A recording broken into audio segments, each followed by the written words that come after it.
very much, Anne. We will have the secondary end of year activities update next. Hi, did we just lose somebody? Oh, I don't know. Director Malloy? I think Director Malloy got bounced out when Ann was giving her presentation. Okay, let's see if we can get him back. Director Gilmartin, I did forward him an email with the Zoom. He might be able to go back in. Okay. Tell him to check his email.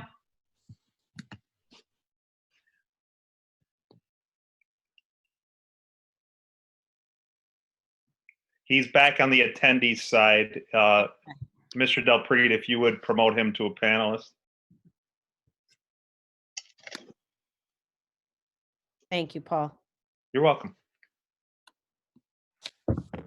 I'm here. Sorry about that. No problem. I'm going to sit as far away from my computer as possible and yet still participate. As far as the secondary end of the year activities, I'll start with the intermediate schools. At each intermediate school, typically at the end of the year, they will have an honor society ceremony, and then they will have their end of the year awards day. Some people call it 8th grade graduation, but it's actually an 8th grade awards day. Both of those ceremonies will still take place. However, they will be virtual. They will be pre-recorded ceremonies. So the students will still get honored for achieving honor society, and that ceremony will be pre-recorded. It will be available for all 3 intermediates on May 28th, and the awards day ceremony for each of the 8th grade classes will be filmed and be available for parents and students to see on June 9th. As far as the high schools, certainly all of our students are important, but when you think, certainly the seniors hold a special place in all of our hearts, and we're doing everything possible to make sure that whatever events we could get for them that we're going to do. On May 21st, both high schools will have their Honor Society induction ceremonies and their awards day ceremonies available. That will be a virtual pre-recorded ceremony. Those are already being worked on. I've had multiple meetings with the IT staff and the high school principals and the advisors about that. Their class day ceremonies, which are always so special, that is going to be done and available for June 2nd. And again, that will be pre-recorded. And as far as Scranton High, right now we did reschedule a prom date, hopefully to have the actual prom. So the date has changed to July 31st for the prom at the Hilton for Scranton High. And for West High, July 30th, and the prom is scheduled to be at the Radisson. Now, as far as graduation, we are hopeful to have an in-person graduation, and I'll speak to that in just a second because there was more information that was put out today. But we hope to have a graduation ceremony at Memorial Stadium on August 4th, 4 o'clock for West High, 8 o'clock for Scranton High. If it does rain and we can have the event in person, it would be, if it does rain on the 4th, we would have it on the 5th, again at 4 o'clock for West High, 8 o'clock for Scranton High. It's worth mentioning that technically that's not the graduation. That's just the ceremony. Students technically graduate June 9th. So if a student actually wanted their diploma on June 9th or June 10th and did not want to go to the ceremony or wait for the ceremony in August, they could actually get their diploma. It's not a requirement that they attend that ceremony, or if someone is going into the military and they leave in late June or early July, certainly, technically they're graduated. It's just the ceremony that's being held in August. There was a little bit of a discouraging news today that, ironically, we're talking about this tonight, that the governor made a statement today about the class of 2020, and Dr. Levine in the daily press conference also referenced graduation ceremonies for the class of 2020. And, as we're all aware, the state came out with a system of reopening of red, yellow, and green stages. And they said right now we're red, but even in a yellow stage, no large gatherings are going to be allowed. So Dr. Levine's, her exact quote was, "It's a fair assumption that graduations will have to be remote, that large groups of people will not be able to congregate for those ceremonies." So although we have our fingers crossed, because we want to honor these seniors and have these events in person. That news was a little bit discouraging today, but certainly we are going to be ready to have an in-person ceremony at Memorial Stadium. I think that would help if there was some social distancing regulations still in play, if we could have gatherings over 10. That was the thought behind having it outside. It is a great facility. So, we're going to keep our fingers crossed, but that news today was a little bit more discouraging. Obviously, we have to follow all the guidelines that are being given out. But as we get closer to those dates, we picked a date of July 20th that we're going to have to make a final determination as to what we're going to do. Just because, certainly we're tied to making deposits at the Radisson and the Hilton for the prom. We're tied to, getting the stadium set up for graduation. We're also tied to if we can't have the in-person, that the virtual ceremony has to be done. A virtual graduation ceremony would have to be completed on time. So, we'll make our final determination by July 20th, but it was just, I guess there was some irony today that both the governor and Dr. Levine talked about that. But they're the dates that we're set for. And again, we're keeping our fingers crossed for our seniors. Thank you. Mr. Castrovinci, staffing update.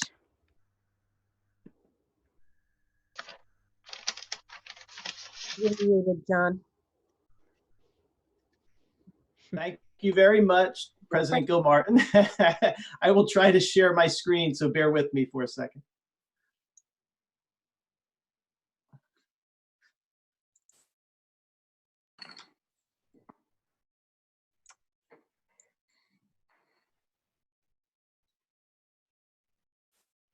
Does everyone see that? Yep. Yes. Okay. So basically, this is our staffing chart for the 2020-2021 school year. Over the last several weeks and months, the administration has held meetings with the school principals and then at the central office level with the superintendent and the business manager to look at staffing. So I'll take you through school by school, starting with the secondary buildings and the intermediate levels. West Intermediate, and you'll see it for each school, there's a replacement column, and basically in that column, you'll note any position where a teacher has either already indicated they're retiring, they've indicated they're resigning from the district at the end of the year. We also have a couple instances where teachers have already bid out of their present position, and then so therefore that position has been filled with a long-term sub for the remainder of this school year and will need to be filled permanently. In the new position column, obviously, that would be any position based on class size and contract language that would necessitate the addition of a position. And then any staff reductions, and again, those are based on class size per the teacher contract, as well as the redrawing of attendance boundary lines, which we'll get into in a little bit later, where by West Scranton High School is seeing an increase in students and Scranton High School a decrease. And then we have a column over on the far right for any changes, plus or minus. So we'll start at West Intermediate, and we have two positions you'll see will need to be replaced due to resignations and retirements. West Intermediate is looking at no new positions nor any staff reductions.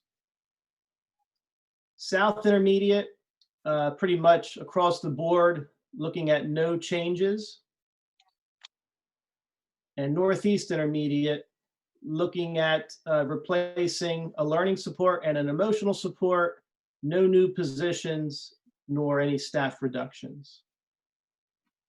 And that completes the intermediate level. As we turn to the high school, it's a little more complicated. We have one resignation at West High for next year in math. We have several new positions. Some of these are coming from Scranton High School, as is indicated here in parentheses. We have an ELD, a history, a 0.6 music, and then a 0.8 industrial arts, which is also currently a full-time position at Scranton High School. but because of the redrawing of attendance boundary lines, they no longer need a full-time industrial arts teacher, but they do need 0.2 of that position. Will stay at the high school, Scranton High School. Some new positions: English, science, 2 Spanish, a 0.8 business, which you'll see down below is actually a full-time position, and 0.2 of that will be allocated to Scranton High, and then also a learning support for West High. A reduction in German, and when you add all that up, it nets out at a 0.48 increase in staff. All right, moving down to Scranton High, they've been hit pretty hard with retirements, as you can see in this column. As we look to new positions, we're going to need an extra 6 period of German and French. And here's the 0.2 business, which we addressed previously for West, and 0.6 art, which we are going to take from a current Apex staff member, the cyber program. When we look at reductions, Latin, and then here's several positions, children or teachers moving from Scranton High to West Scranton High, again, due to the redrawing of student attendance boundary lines. When you add all that up, it nets out at a decrease of 0.4 staff members.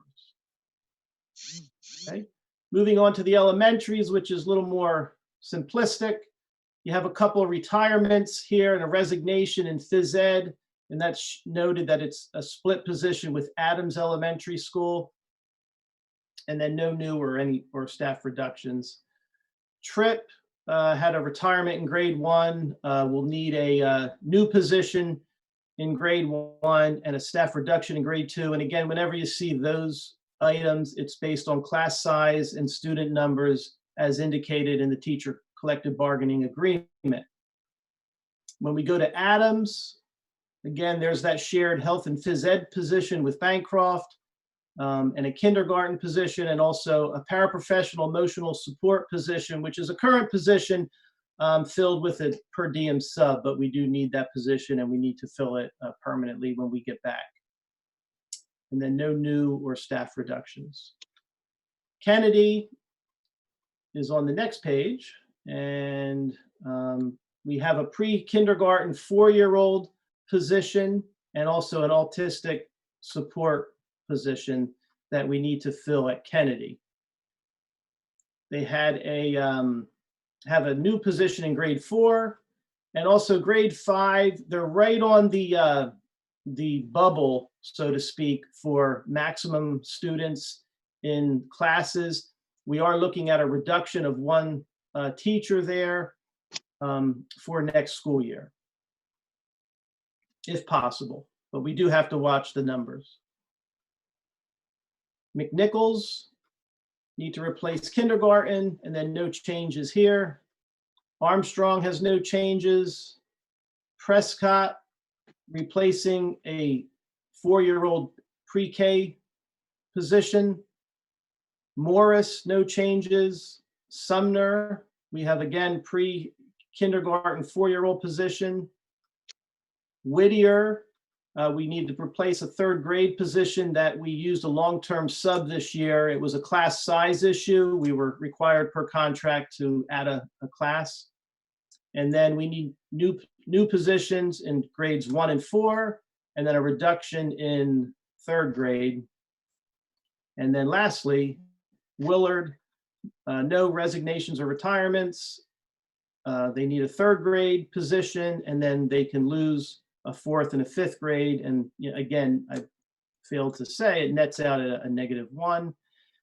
Worked with Mr. Laffey to get the numbers right for his budget. This year we have 732 full-time equivalent employees, teachers. And with the addition of, when you add all this column up here, we now will be at 736.4 for the budget for 2021. And that concludes my presentation.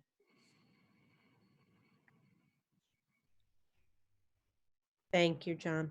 You're welcome. Anybody have any questions? Mr. Castrovinci, so are you saying that with the number of retirements and resignations that you are in need of new people to come and fill those positions and that you'll be putting out, what do you call it? Posting, Postings? job posting? Yeah. Yes, Well, I mean, most likely that will happen, but we also are anticipating having to fill positions internally, okay. especially at the elementary level. So it's sort of it sort of will be an interesting hiring season because we'll have a lot of moving parts. But I'm anticipating posting at some point. Yes. Mhm. And does this include the pre-K teacher or the pre-K teachers who are moving? We have not received a decision on that yet from the state. So, but we are looking at these pre-K4 positions, which Mrs. Greenbeck could talk a little bit about at 4 different schools. Sure, no problem. So we're looking at first of all, we're looking to the currently enrolled predicted 3-year-olds who will be rolling over into our 4-year-old preschool program in both the morning and the afternoon. Secondly, we looked at proposed regional sites across the city. And we also had the Title I department looked at feeder schools who were based approximately close to each of these regional sites. So based on our predicted pending 3-year-old students, we looked at 4 regional sites, and they are as follows. The first would be in North Scranton. It would be George Bancroft School with an enrollment of 17 in the morning and 18 in the afternoon, followed by South Scranton, which would be Kennedy School with the morning enrollment of 20 students and an afternoon of 16. Central Scranton would be William Prescott with the morning enrollment of 13 students and an afternoon enrollment of 13, and a West Scranton regional site, which would be Charles Sumner, with the morning enrollment of 18 students and an afternoon PM with 11 students. Again, these sites were based on different parts of the city, and then the feeder schools were those that were regionally closest. So George Bancroft's feeder schools would be Armstrong, Adams, and Morris. Kennedy's feeder schools would be Plaza and half of Whittier.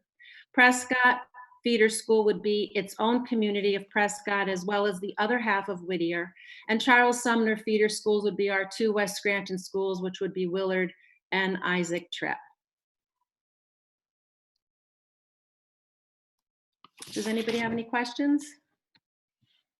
And I'm sorry, I just have Mr. Castrovinci. So those pre-K positions were resignations that are going to be eventually at the end of next year moved into a different position, correct? So are we thinking of replacing them with FTEs, with full-time employees, or is there another approach? Or is it just as of right now, we want a full-time teacher? I wasn't sure what the thought was.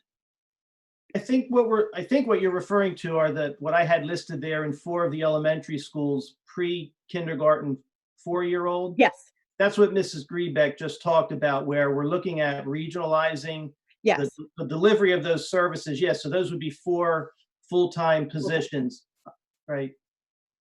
Thank you. You're welcome. And can I assume that these additional 4.4 positions are not reflected in the budget? And Ms. Gilmartin. So in working with Mr. Castrovinci, the 2020 budget does include 732 professional teaching staff. Included in that 732 are 4 vacant school psychologist positions that we budgeted for that have yet to be filled. So there is some offset there to offset the cost. The district in 2020 budgeted for 10 vacant positions, that director of operations, assistant business manager, 4 school psychologists, 1 library clerk, and 3 hall monitors that at this time have not been filled. So there is some cost savings there to offset the growth of 4.4. Are we looking to fill the psychologist positions? I think we're always looking to We're fill. always, yeah, we're always looking, Director McAndrew. We just can't find anybody to fill those. Okay. Yes. Thanks, Pat. You're welcome. Anybody else? Okay.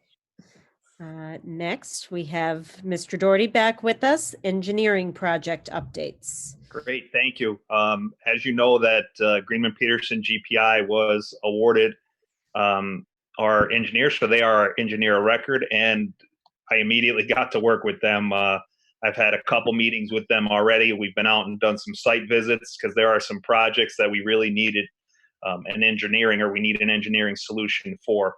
The big ones that have been on our list that we've been talking about for months have been the Isaac Tripp access road, the HVAC system at Armstrong, the Scranton High sprinkler system.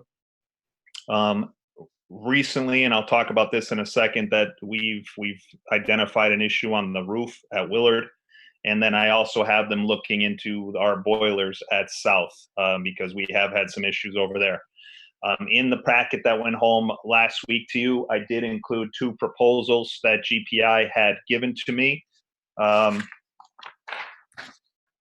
look like these if you saw them, but they one was for their work on the Isaac Tripp access road, which would be to do the study and the design, the price to do the study and to do the design, do the complete survey, prepare the construction documents, do the bidding, handle the bidding, and then the construction administration. So the quote that is included for that's all inclusive on the engineering piece. The other one that went home is for the HVAC system at Armstrong, and just to give I guess some brief background on that. Each of the last 2 summers we've had significant microbial growth, significant mold growth in Armstrong. Each of the last 2 summers, I mean, it's been extremely costly. I mean, I would say that we've spent probably in the last 2 summers, I want to say upwards of $250,000 to $300,000 remediating Armstrong. This year we did take out all the carpet from the classrooms. We put in new vinyl flooring, which looks great, but the solution was never found. And this is our avenue of doing this. Now, some of this is tied to the energy savings project, or we believe it's tied to the energy savings project that the district went through a couple years ago. So I'm going to be very cautious as to what I say about that. But we need the package they provided, the engineering solution. So they would, prepare the schematics, handle the construction documents, and oversee, the construction of that project. And that quote to do that is pretty costly. If you saw that in your packet, that was approximately $145,000. But this is probably a multi-million-dollar project. The heating system that's in that school, they said the lifespan is typically 30 years. Well, we've gotten over 50 from it, and we should be nearing the end of the second HVAC system in that building. But at this point, it's doing a lot of harm. So we do need a solution in there. So I will be bringing this in front of you for your consideration, both of those next Monday, and it's my belief that we would pay for these projects out of the capital improvement funds, and Mrs. McTiernan or Dr. Feinen or Pat, if I'm wrong, please, speak up about that. But I think that was always the idea behind both of those projects.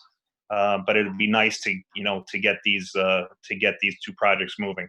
I do expect to have a proposal from them for the Scranton High sprinkler system in the very near future. Today we had David Johns, the gentleman we deal with. He's the vice president at GPI. We did have him at Willard today. Last week, in the very severe windstorm that we had, a piece of the roof at Willard got peeled back. And so we are going to have a temporary fix, which more than likely will be covered by our insurance carrier. And we have been I did share all this information with Pat, who will pass that along to our insurance carrier. However, that roof is far out of warranty and it needs a lot of work. It's to the point that it's not even pitched correctly anymore. It's not draining correctly. So, we're going to have to try to engineer a solution, and hopefully that does not mean a brand new roof on that building, because that is not something I had planned for, but it'll, certainly we'll find out. But we will have a short-term fix. However, that short-term fix will be just that. It's something that'll take us through, the next couple months to a year, but it's not something that's going to give us, a multi-year solution. The last issue that we're going to have GPI involved with right now at this point is the boilers at South. As you know, again, as part of the energy savings program from a couple of years ago, there was brand new boilers that were put in at South Intermediate, one of which did not work right from the day it was installed. And, again, without, I know Mr. Audi's been involved and has reached out to the contractors, but there is some, I would say, I would guess this will end up in a litigation situation, but we need a solution. Fortunately, we did not have an extremely cold winter, because we would have had an issue at South this winter, but we're going to need a big solution for that. But needless to say, since you approved GPI, we've jumped right in and we're trying to move ahead with some of these bigger projects. So at least to get some numbers in front of you for your consideration for some things that we probably have to get addressed. Do you have any questions about GPI? Thank you very much. Thank you, Paul. Thank you, Paul.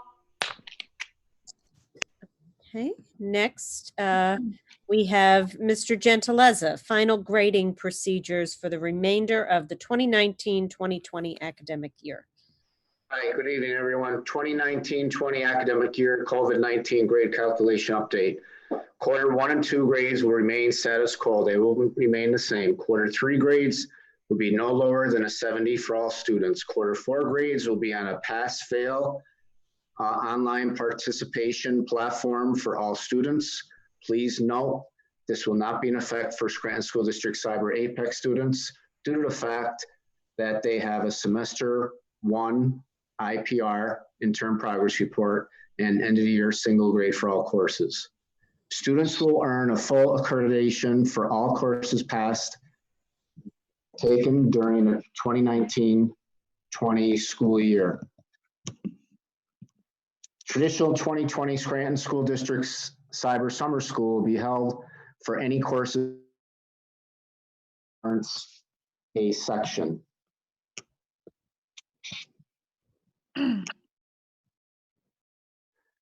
We will amend Administrative Regulation 215AR for the 2019-20 academic year. Year-to-date final grades for all courses will be numerical averages based on the first 3 marking periods for intermediate and high school.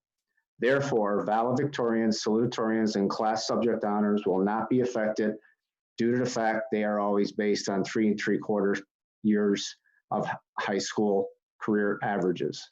Current calculations for 215AR converted into 2019-20 adjustments will be as follows. Elementary, there is no YTD year-to-date displayed. 4 numerical marking period grades display will now just go to 3 numerical marking periods display, along with a pass-fail quarter 4 display.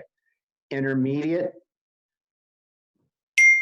calculation of year-to-date is traditionally, you add the 4 marking period grades, divide by 4. Now this year, we will add the 3 marking period grades and divide by 3. High school, the tradition for a YTD would be add the 4 marking period grades, multiply by 2, add the final, and divide by 9. This year, we will just add the 3 marking period grades and divide by 3. Final exams for all students will be eliminated, and community service hour traditional 10 hours required for all students, 25 for National Honor Society members requirement will be waived for the 2019-20 academic year.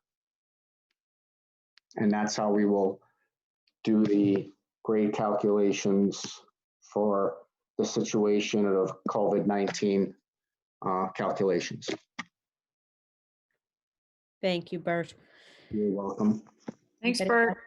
You're welcome. Can I add one thing about the Scranton Cyber Academy? That everyone in the fourth quarter is going to have pass fail. The Scranton Cyber Academy, which is our Apex program, there are students that are always full-time cyber. Their grades are actually set up very differently than a traditional high school student, whereas they get a progress report at the end of the second quarter, and then they really don't get a report card with grades until the end of the fourth quarter. So that will continue for our Scranton Cyber Academy students. Because if you think of traditional schooling is very different than cyber schooling, whereas they could choose to do work in chunks of blocks. So you can't just go by what's on the end of their third quarter. So Scranton Cyber Academy are full-time cyber students. They're going to be graded as they typically do. So there is no change for them. Thank you. Thank you. Thank you. Have any questions? I do. Is eSchool set up to handle this with the modifications and then moving forward into next year when we hopefully pick up, the regular four marking periods? Yes, they are. I definitely want to talk about this. I just want to make sure that it's set up because it seems like a vast difference from, excluding it. final Don't exam. say it. I'm not letting you say that it's fixed. I, we just don't talk about it, Mr. Director Dempsey. No problem. I just wasn't sure if it was. We're good. We have not had report cards or transcripts in the newspaper in a long time. We're good. I know that the technology department has been dealing with that, yes, because obviously in the background, the calculations, for example, are exactly as Bert had described. Right. So, Paul, if you want to just hit on that a little bit about what, I know Julie's been working hard on that. Julie Maloney was on with eSchool today. Like they ironed that all out today, the calculations for that. Like I'm confident that we're going to have a good result in that. Okay, thank you. Thank you. You. Okay. And then next we have a discussion on our community task force for the Educational Improvement Organization. And if that is a path we would like to explore, I would certainly suggest doing it according to our policy 905 citizen advisory committees, which indicates that the board should, let me see, lost that there. Define the committee's assignment, appoint a chairperson and a recording secretary, appoint residents who are interested and can make some special contribution to the committee's function, approve appointment of residents, staff members, and/or students recommended by the superintendent, and seek the widest range of community interest and backgrounds. And again, the president and superintendent would serve as ex officio members, and I would certainly, again, suggest that the chief recovery officer does as well. So what is everyone's thought on this? I think the idea is excellent. Yep, I vote yay. Okay, very good. Director Hume, would you be able to just give us a little input on that? Because I know you've done a lot of research on it. So is this something that you would want to be part of? You're muted, Ro. Sorry, I personally feel we're moving a little bit too fast to go to a community committee before we as a board have worked out, as Dr. Finan said in Thursday's policy committee meeting or finance committee meeting, as it was at that point. I think that since this idea came up originally in January and the world has changed completely since then, and I personally feel we might be a bit premature going to a community committee at this point until we've worked out the practicalities of, first of all, we're not going to be asking no one for no money for quite a while, because the EITC grants, for instance, they've just allowed every business that was contributing through the EITC function to postpone their contributions, and if they don't make them this year, they're not going to be penalised for them. They're still going to get their 90%. I think I took on board what the doctor said about knowing what we want to raise money for. My original thought with the EIO, when I said we talked about it originally in January, was I had people who wanted to contribute 10-figure sums to the Scranton School District, and this was a way that they could get a maximum advantage out of it by a tax credit if that went through. Otherwise, they were prepared to take the tax deduction. But I realized we had no actual vehicle whereby people could direct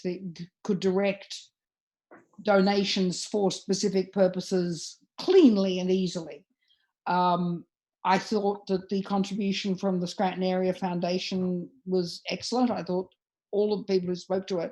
But my feeling is that perhaps before we move to a community committee on this, we as a board might like to define a little bit the timing, and as the doctor said on Thursday, what would be the objective of this? Would it be to raise money for a specific project? Would it be to help fund the STEM school? Would it be for that? Because I think that's something possibly we as a board might explore before we went to a wider and more formal committee. That's my feeling about it. I have done quite a lot of research on it, and the paper that I wrote for you last week probably told you a great deal more about how these things function than anybody in their right mind would want to know.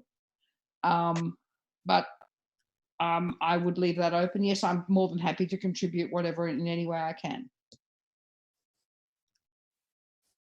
Dr. Fine, and this is Tara Yanni again.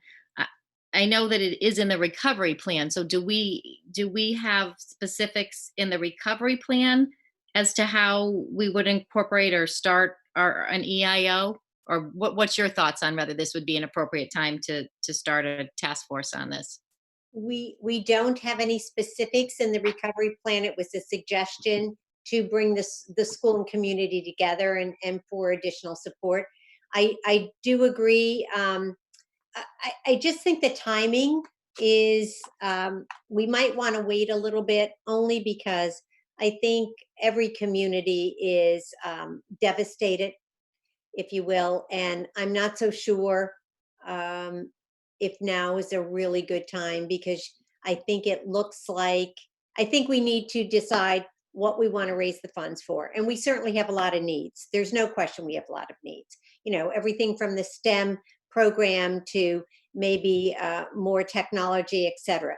But, and I'm not so sure if you want to start the task force, it might be really wise to talk about what your goals are and then start a task force to work. But I think we're a long way away from ever asking folks for money. Given what I've heard today about the finances in Pennsylvania, it's really it's decimated. So I think we have to walk before we run. Not a problem that we can't talk about what is it that we would like to have, because of course we know that money will be tight. So I think maybe what Director Hume has said might be really wise to sit down and write our goals first, and then the next step would be that advisory committee. We do have a wonderfully productive environmental task force, so I think that model is there that we can use for that. But I think, you know, talking about funding and reaching out to businesses, probably not a good time right now. It seemed like such a good idea in January. It was a great idea. Such a good idea in January. Just a great idea. It was a great idea when it went into the recovery plan. Not such a great idea now, when it's going to take a long time to get businesses back up and running. And I think then the original concept, you know, the original concept was to examine looking at doing it purely as an EIO. Yes. Which does not take a lot of administration as much as a foundation. If we expand it to be a foundation, then probably the model of doing it under the Scranton Area Foundation would seem to be a very practical and easy, and God knows save us some of the paperwork model. And that's the kind of discussion we could profitably have before we took it wider as to whether we wanted to be just an EIO, whether we wanted a foundation, and what it was. But it seems to me that it was a hair that I take full responsibility for setting running.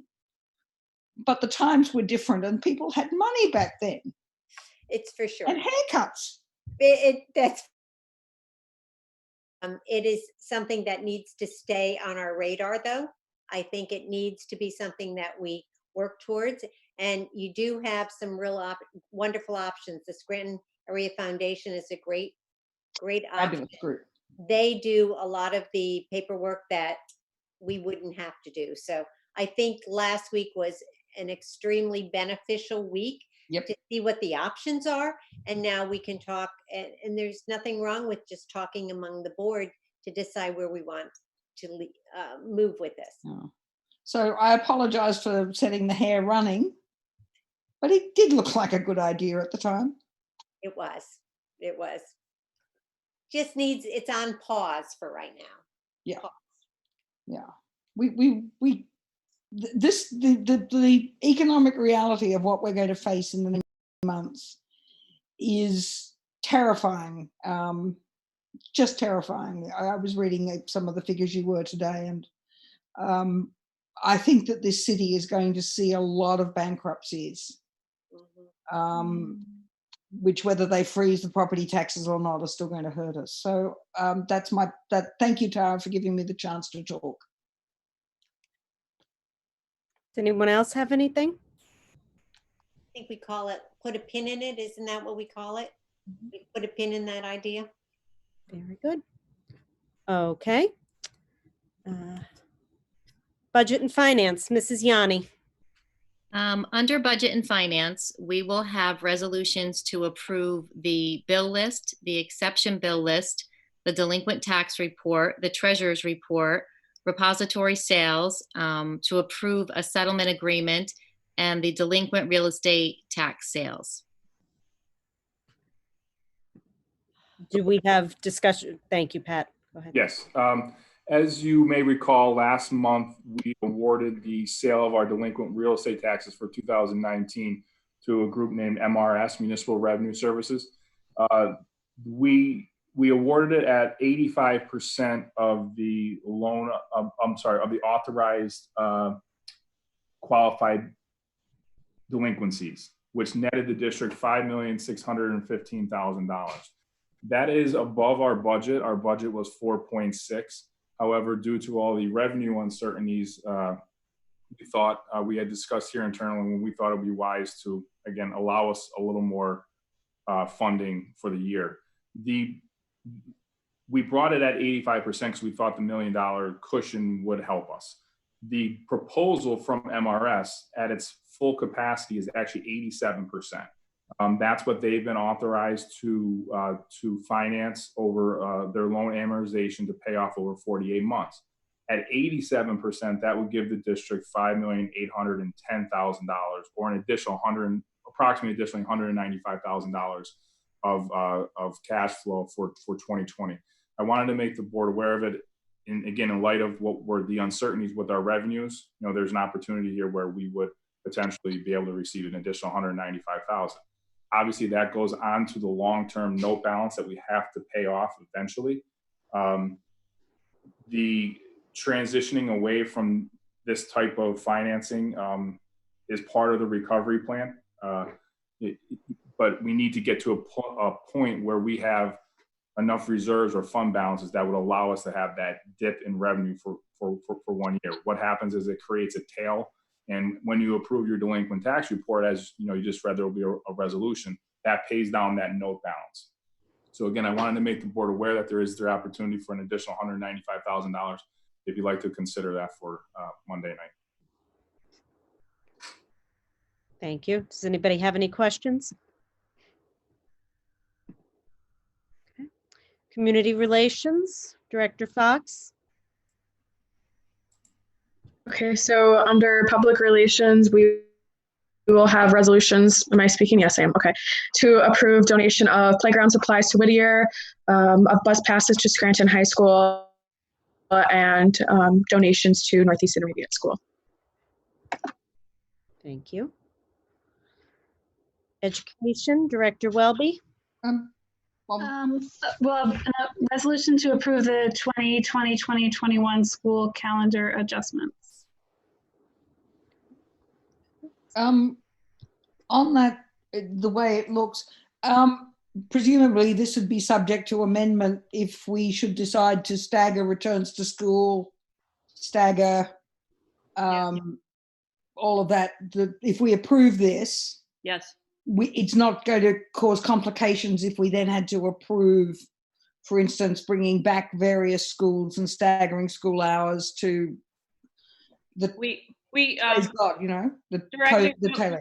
Yeah, Director Hume, we can amend it. The board, we would just bring those changes to you if we got further guidance that something was to change with the opening in September, or if we were given guidelines on what we needed to do, we would bring that back, and you would just be able to amend that. That's cool. I just didn't want to, I'm assuming that we are still in August. It's only 4 months away. There probably will be some need to avoid, to change things like that. But that's great. Yes. I think traditionally we've had the calendar amended, to be amended on the agenda almost monthly with snow. And you all haven't had that experience yet. So that is a very easy fix. Yeah. To look forward to. We do not have anything under operations. Personnel, Director Cruz. Thank Can you. we add something? I'm sorry, I apologize to interrupt. Can we add something under operations I neglected to put in? I should have included the resolutions to approve the GPI proposals.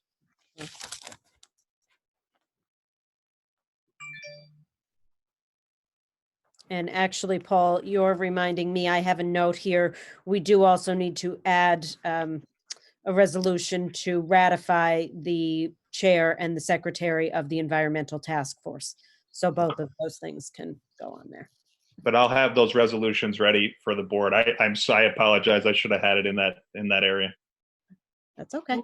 Thank you. Are we, just for interest, are we going to the system next meeting of unanimous voice vote of the roll call only if it's not unanimous? Please? We'll discuss that and see what the agenda looks like, what things, I'll talk to Solicitor Rowdy about that and see what would be appropriate for that. Thank you. Personnel, Director Cruz. Thank you, Dr. Gilmartin.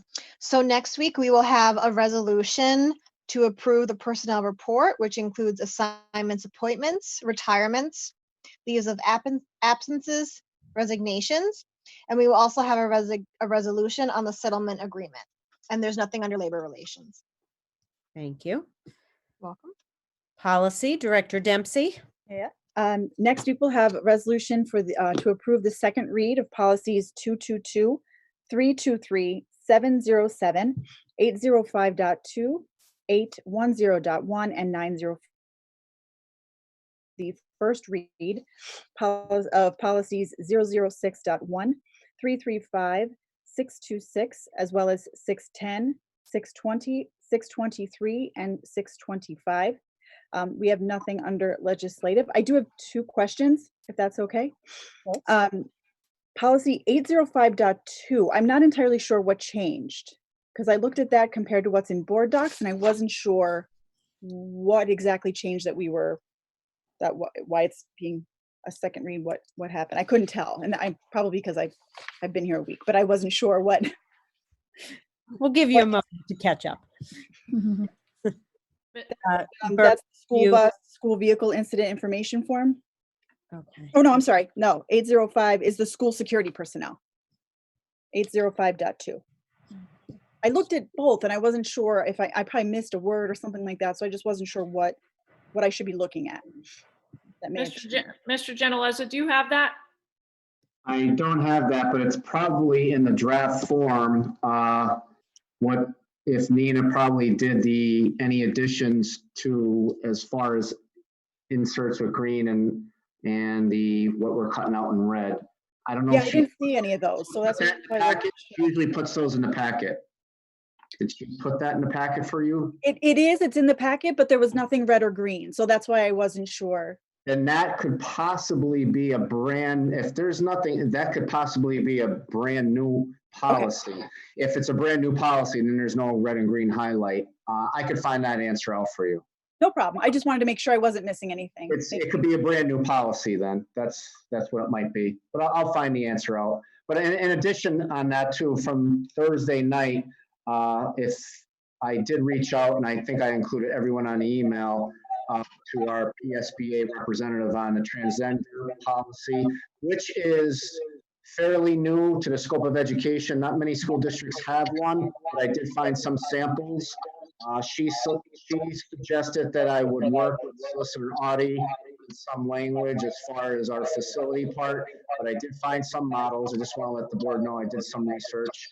And in addition, I reached out to some other districts and I did some research and I couldn't find per se facility rate by, I just want to get this, sorry, this is the wrong screen I'm sharing here.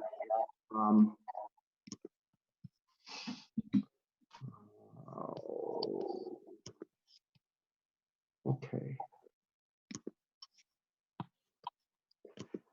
I could not find a per se formula on square footage, but I did find some rates that are within the ballpark of us with other districts. And I just want to show you an example. Excuse me, if I could ask everybody to mute who is not speaking, we're getting a tremendous amount of feedback here.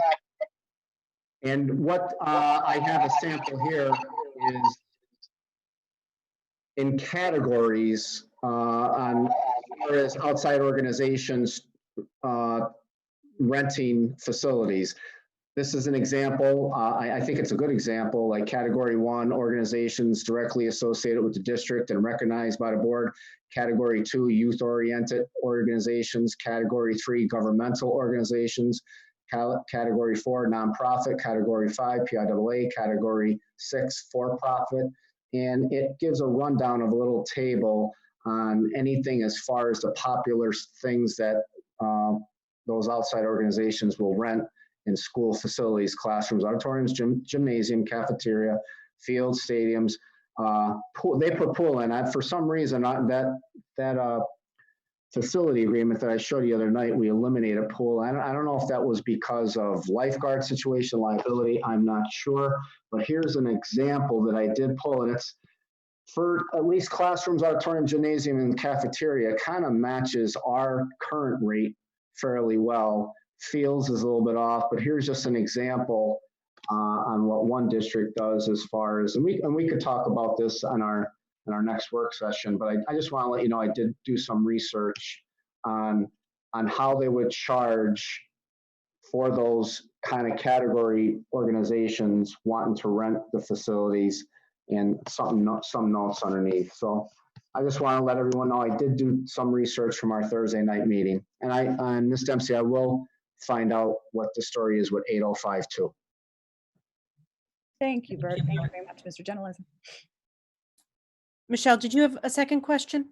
Yes, on policy 335, this is a quick one. I think it's just, I want to make sure I'm understanding it correctly. The addition of the statement, the district shall utilize a rolling 12-month period measured backwards from the date leave is used. My assumption is that that would be from the first date of the new potential leave of absence, you would measure back 12 months from that. For example, like the policy on state code says birth or placement, dealing with, adoption or whatnot, birth of a child. So that would be the date leave is used would be the first date of the new instance of FMLA, right? I want to make sure I was understanding that. I didn't write the policy, but there's only 3 ways, Director Dempsey, that you could calculate FMLA, and that is one of them. So you're okay. correct. Thank you. I just want to make sure I was understanding that. Thank you. Okay. Great. Thank you very much. Thank you. Okay. Special Education, Director Malloy. Thank you, Madam President. Next week under Special Education, we will have a resolution to approve settlement agreements, and that is all. Thank you. And Vendor Relations, Director McAndrew. The only thing is the food service discussion, possible resolution of awarding the food service contract. Yes. As you are aware, we are in our 5th year of our food service management contract. Every 5 years, you're required to bid the contract for our food service management. This year, due to COVID-19, the state did offer an optional waiver, which I did. I believe I did share with the board at that time for a 6th year. By the time that guidance came out, we had already done about 2 months worth of work towards this bid. We compiled a very comprehensive bid document. We hosted virtual walkthroughs of our schools and posted the bid documents on PennBid. Many of the food service management companies were already in the process of completing their bid proposals. I believe we were communicating with approximately 7 different food service management companies. We saw it through. We did have the option to see it through. So we saw it through and we opened the bids on Friday.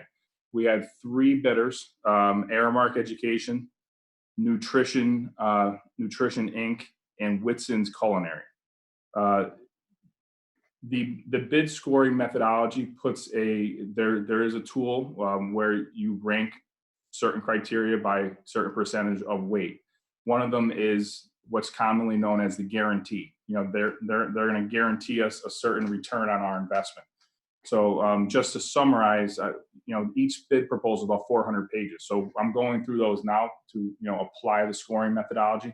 But just to make you aware, some of the guarantees that we've been that were in the bids were Aramark was $1,406,000, Nutrition Inc. was $1.5 million, and Whitson's was $1,265,000. So that's an increase from what we would normally see. Last year, I think we had a renewal of $1 million. Now, again, there are multiple factors that go into this, and we're currently diving through them now. One of them could be, is the guarantee limited to anything? Sometimes they put a limit on how much they would match if you fail to reach those profits. When we write the bid spec, we basically say the only limits that we want to your guarantee are related to the enrollment. If we saw a drastic decrease in our student enrollment, and also days of school. If for whatever reason, similar to this year, something were to happen and we were not able to operate, those would be like exceptions to your guarantee. So I'm going through them now, and we hope to award on Monday night, because everything needs to be in place by June 30th. And we also operate a summer feeding program. So we want to get these documents signed and approved at the state level.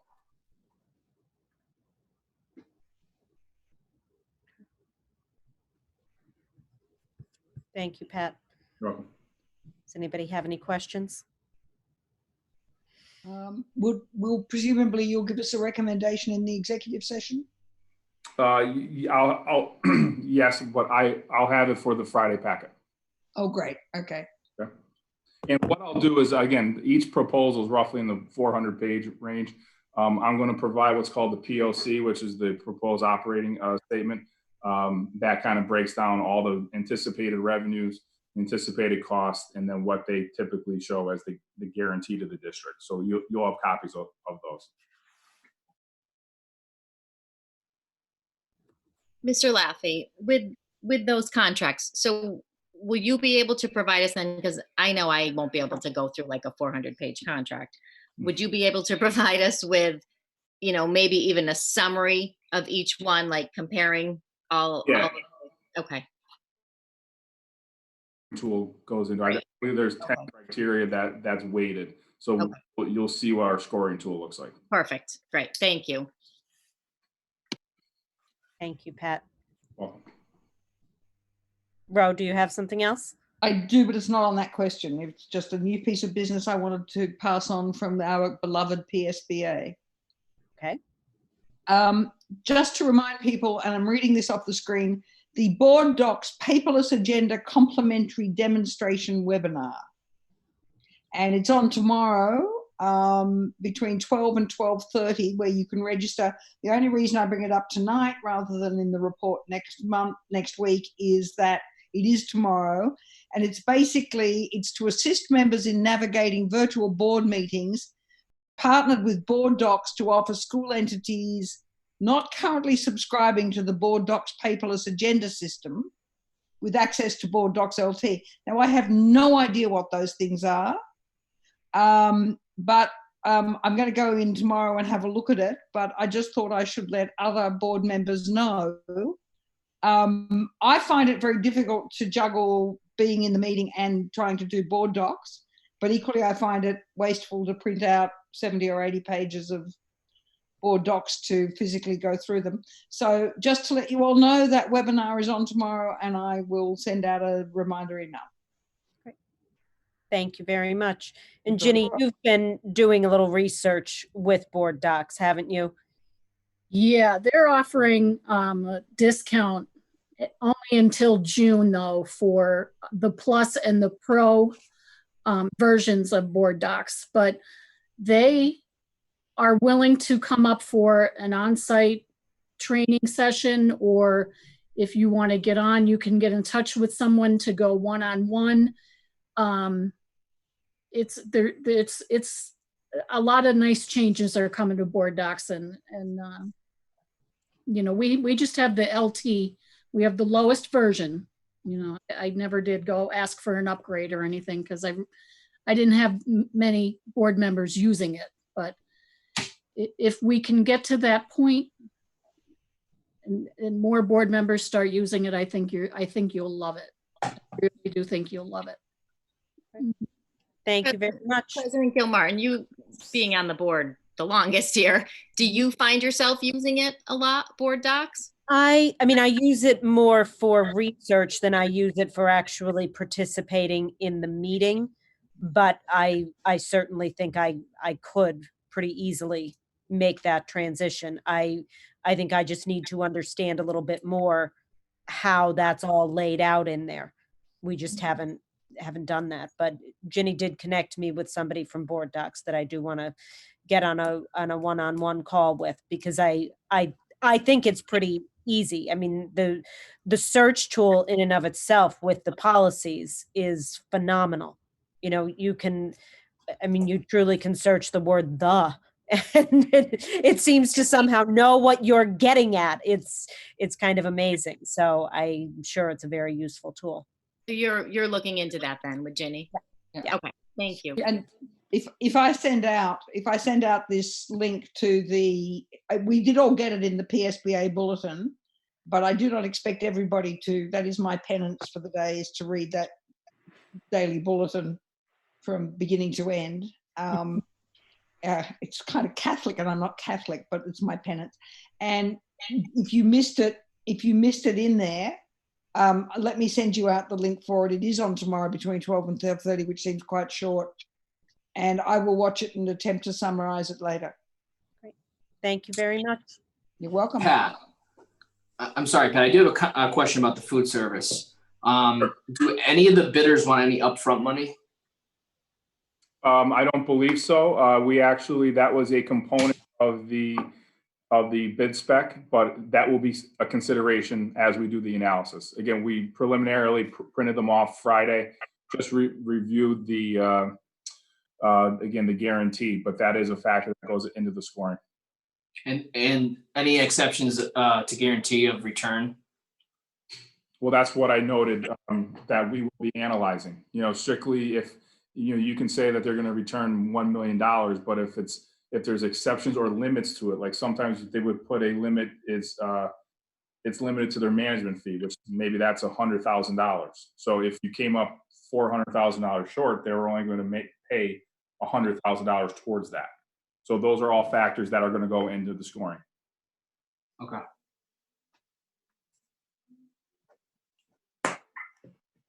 Do we have anything else? Okay, then I would entertain a motion to adjourn. Oh, no, sorry, Katie, sorry. Yeah. Did you want to touch on Thursday's Heart of Scranton, since our student musicians will be participating? And Sure. You've been yes. I am actually going to record a video tomorrow. I will be introducing the Scranton Night Rhythms and sharing a little bit of information about food insecurity in our district, even absent of this very difficult situation. And I believe it is from 7 to 8. 8 p.m. On Thursday, April 30th. It's a virtual fundraiser that benefits the Weinberg Memorial Bank, Friends of the Poor, and Meals on Wheels. Very good.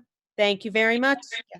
Sarah, would you be able to send out an email to that for me? I'd send it out an email to us all as a reminder. Sure, I will. Yes. Thank you. Lovely. Thank you. Otherwise, it'll be gone by the time I'm out of the basement. Okay.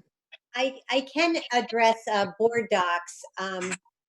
I was with my district had it from its I think the minute it was discovered, it was very easy once you get used to it. And as Katie said, you can do research on policies right during the meeting. It's seamless.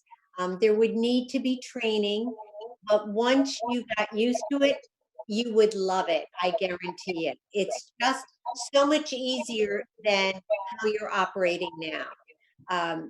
And I think the newer version even is more seamless than some of the older versions that they have. So it might be worth looking at and then investing in the updated version for ease. And you could always go to that one site to look for whatever, a past board meeting minutes or agenda or a board policy.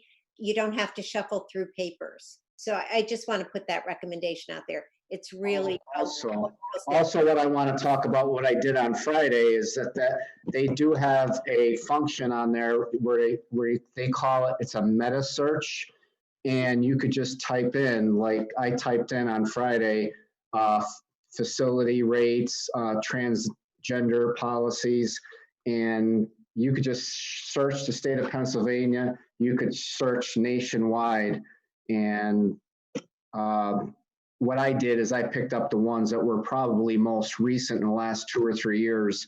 I mean, some districts have policies that were implemented back in 2015. So I kind of picked and chose. And what I had to do, you have to copy and paste and put it on a Word document. And that's where I sent it out to Heather on Friday. And I included the board on that, a zip file of all recent transgender and facility fee rates that I could find to send to her to try to maybe make a model for us. But those are the kind of functions you could use board docs for. I'm kind of familiar with everything, all the features on there, and it is very helpful. Thank you. Okay. Do we have anything else for the good of the order? Okay. Then I will entertain a motion to adjourn. Make the motion. I'll second. Thank you, everybody. Thank you. Thank you. Thanks. Thank you. See you next Thank you. week. Good night. Good night. Right.